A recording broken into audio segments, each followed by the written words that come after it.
E aí, pessoal, beleza? Vamos a mais uma questão aqui, a questão número 21, questão bem bacana, que diz o seguinte: a prova de um concurso é composta por questões objetivas com 4 opções de resposta, sendo apenas uma destas correta. Um candidato respondeu as duas da seguinte forma.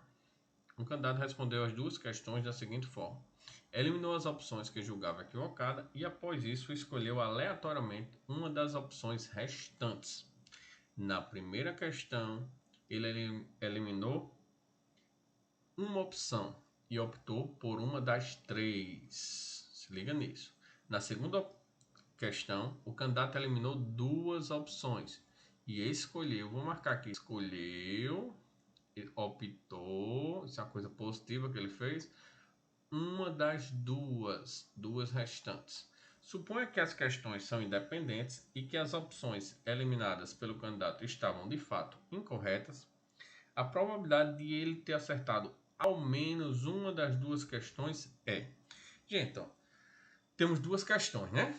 Então, se ele quer ao menos uma das duas questões, nós temos 3 situações para analisar, tá bom? Então vamos lá. Ele pode acertar, eu vou usar A para acertar, E para errar, tá bom? Vou botar de azul porque eu vou responder de vermelho. Ele pode acertar a primeira e a segunda, obedece esse ao menos. Ele pode acertar a primeira e errar a segunda, obedece esse ao menos. E ele pode errar a primeira e acertar a segunda, obedece esse ao menos, né? Só não pode errar, no caso, só não pode errar as duas, tá bom? Essa é a situação. Então, o que é que eu vou ter aqui? Vou analisar caso a caso. O primeiro caso é o seguinte: ele acerta a primeira e acerta a segunda. Então, na primeira questão, ele eliminou uma opção e optou por uma das 3. Então, a chance dele acertar é 1/3. Ele optou uma das 3 opções, tá bom? Agora, vamos lá. Na segunda, ele eliminou 2 opções e escolheu uma das 2 restantes, 1/2.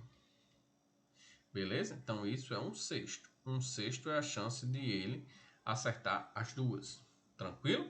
Agora vamos para acertar a primeira e errar a segunda. Para ele acertar a primeira, 1/3, tá bom? Já lemos isso. E para errar a segunda, olha só. Se ele escolheu 2 opções de uma das 2 restantes, certo? De uma das 2 restantes, o que acontece? Se para acertar é 1/2, para errar também é 1/2. Só tem 2 opções para ele chutar. 1/2. Isso também dá 1/6, tá bom? E agora, se ele errar a primeira e acertar a segunda. Aqui já tem um pouquinho de diferença. Ó. Ele eliminou uma opção e optou por uma das 3. Ele vai chutar uma das 3, mas eu quero que ele erre. Então, errar é 2/3. Beleza? Porque errado tem 2 opções. Só tem uma certa. E acertar no outro caso, das 2 restantes, também é 1/2, bem tranquilo.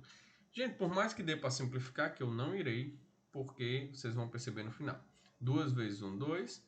3 vezes 2, 6. 2/6, tá bom? E a probabilidade é o quê?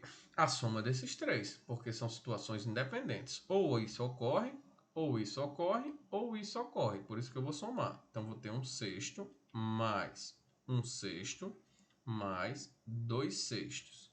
Só para a galera que se perder um pouquinho na conversa, olha só. Ou eu acerto as duas, ou eu acerto a primeira, ou eu acerto a segunda, certo? Uma não depende da outra. Então aqui, ó, 6 são coisas totalmente independentes. Repete 6. 1 mais 1, 2, mais 2, 4. 4/6. Não tem alternativa, isso é bom, sinal que está simplificado. Divide por 2 em cima, por 2 embaixo. Fica 2/3. 2/3 tem, né? 2/3 é letra D. Tranquilo, gente? Essa daí é uma questãozinha bem bacana que precisa ter muito cuidado. Valeu!